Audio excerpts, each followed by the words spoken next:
Hey guys, Jonah here again, and back with another beer review. As always, another one from the Scottish beer one, and this is actually land of my grandfather's kind of thing, because my grandfather, my Scottish grandfather, not my African one, was from Glasgow, and that is where these boys are from, Drygate. Um, and it is raspberry and lemon rosé lager. I can tell I'm gonna like it already. So it's Rancho Rosso from Drygate Brewing. I think that says 4.2. The camera is a bit. I don't like these shiny labels. Yeah, 4.2% on the ABV. And this is interesting because it's got. I think it's got a. If I remember, it's got a rice in it, I think. Barley, rice. Yeah, there you go, rice. So it's a rice lager. And I generally like rice lager. Obviously, the Chinese one, Tsingtao, is the famous one. If you've had that with your Chinese in the restaurant. But yeah, this might be good. Might be, we'll see. Rosé wine, deconstructed and rebuilt as a light, refreshing lager. Wow, that's interesting. Raspberry combines with floral hops and a twist of lemon, adding a dash of citrus, citrus aroma and zingy acidity. Rice lightens and dries the body of the beer. Combined, they bring everything to the front, and a juicy rosé, etc. Drygate from Glasgow, 10 years old. So happy birthday, Drygate. I'd be very surprised if they watch this. But dudes, if you're watching me review your fine beer, then yeah, let me know. Contact me. See if you want to do something. We have got a black top. Have we got a black bottom? No. Black bottom girls, as they say. Ding ding. This has been chilling in the fridge of doom for Frigadoom for 2 days. So hopefully it won't explode. Oh, it's quite lively. I mean, it's a lager, but look at that. It was coming out the coming out the top. So because this is a rosé lager, I'm expecting it to be pink. And no, not at all. It's lager. That's weird. Yeah, that is very strange. I was thinking a rosé lager should be a rosé colour. We've got a good finger's worth of pure as the driven snow. Head on there, bad boy. Right, let's get a nice picture and we'll do something like that. And then one of those. Okay, I am getting the berries, giving it the berries. For a lager, it's a bit hazy. I mean, you can see a little bit through there, but it's definitely on the haze. It is not a superb, crisp, clear, bright. Not at all. There is a kind of interesting lemony thing, but it is that kind of soapy lemon thing, like a detergenty lemon thing, and I'm not sure. I'm still not 100% sure where that aroma comes from. And why is it now that I'm kind of getting it in a lot of beers? Are they doing something that they shouldn't be? Or is it just me that's nose has fallen off or something?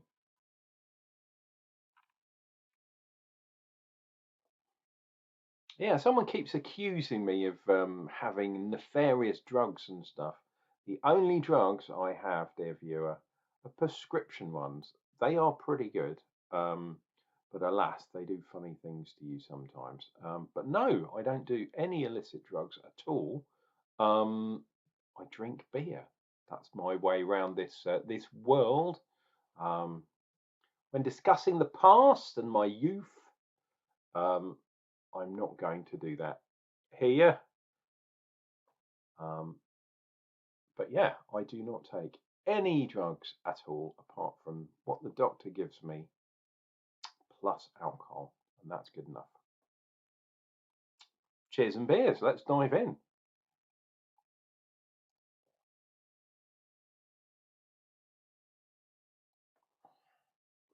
Oh yeah. Oh, the thing about raspberries and strawberries to some degree is those type of fruits are pretty bitter.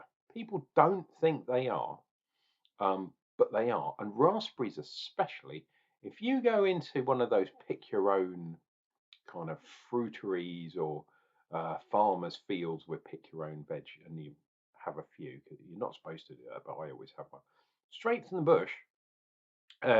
Especially raspberries, especially Scottish raspberries, come very bitter. And I don't actually think, I mean, it says it's got berries and all that kind of stuff, but I don't think it has actually got them in the ingredients. So this is all kind of fake stuff. It's not real raspberries, I don't think. And I'm looking at the hops. It's Hallertauer and Hallertauer Magnum and Cascade. Why is it not focusing? Come on. Focus, focus, focus. Ugh. I'm going to have to use my eyes, am I? Oh my God.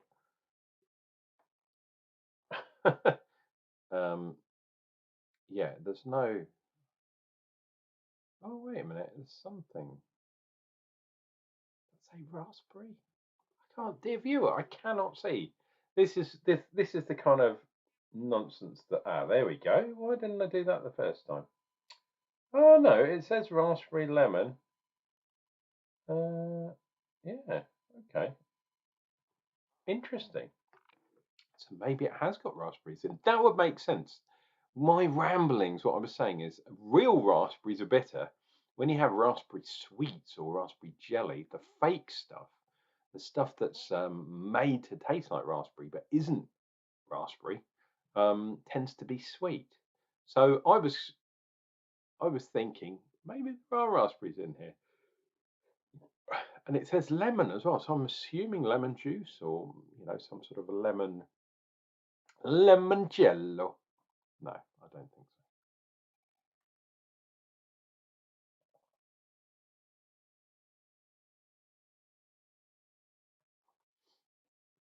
Oh,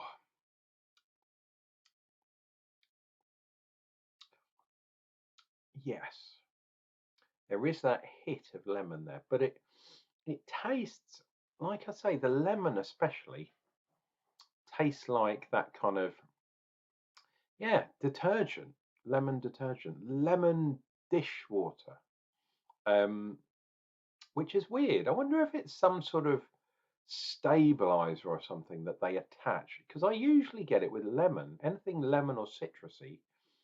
Sometimes I get this weird sort of soapy thing going on. And I was getting it on the nose, and I am getting it on the mouth too. So I'm wondering if they've done something, because obviously any kind of fruit, especially juice, but pulp as well, yeast will eat and just get rid of it. And sometimes it gets really, really dry. Not just a dry gate, in this case, the brewery, but things can go super dry. Um, if you've ever had a fruit cider or tried to make a fruit cider, finishing it off sweet or medium sweet without back sweetening or killing the yeast, pasteurizing it, is very difficult. You've got to know exactly what you're doing, and things can go a bit too dry, in my humble opinion. Um, yeah, and this is. I think they put something in there, maybe to stop the fermentation happening. because otherwise your cans would explode, and you don't want that happening. So they killed off the fermentation somehow, and maybe by adding something, it's reacted a bit with the kind of lemon. In my opinion, I'm just guessing. I don't know for sure. Um, but yeah, is this a lager? That's another question. So it's got lager malt, but it's also got the rice in there. Hey, if you're going to call things like Tsingtao, like the proper rice lagers, lager, then yeah, this is along the same lines. The only thing is, it's hazy, um, and those other types of lager not so hazy. So yeah, something to be worked upon, I think, Drygate. Yeah.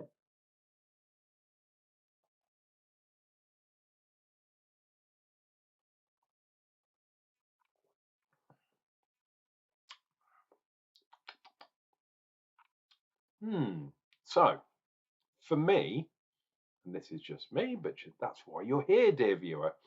Um, yeah, a bit too kind of wishy-washy detergenty on a daily, and the colour was a bit hazy, and it's probably a chill haze because I've had it in the fridge. But it's a lager; it's supposed to live in the fridge, um, so that's weird. Look at that though.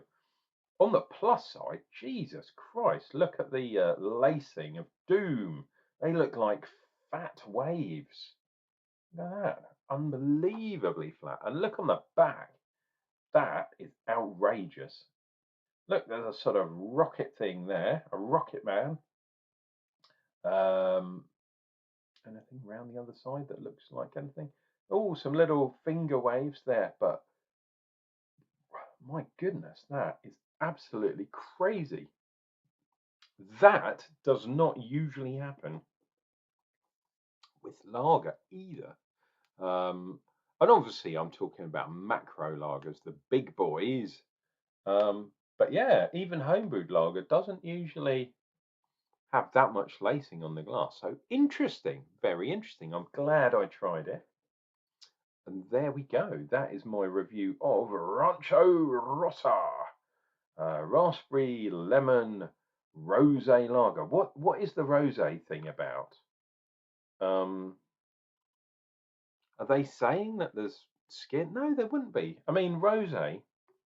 For those of you that don't do the wine, and I don't, but the missus does the wine. Rosé is generally the addition of skins from red grapes added. Um, we're not talking blush here.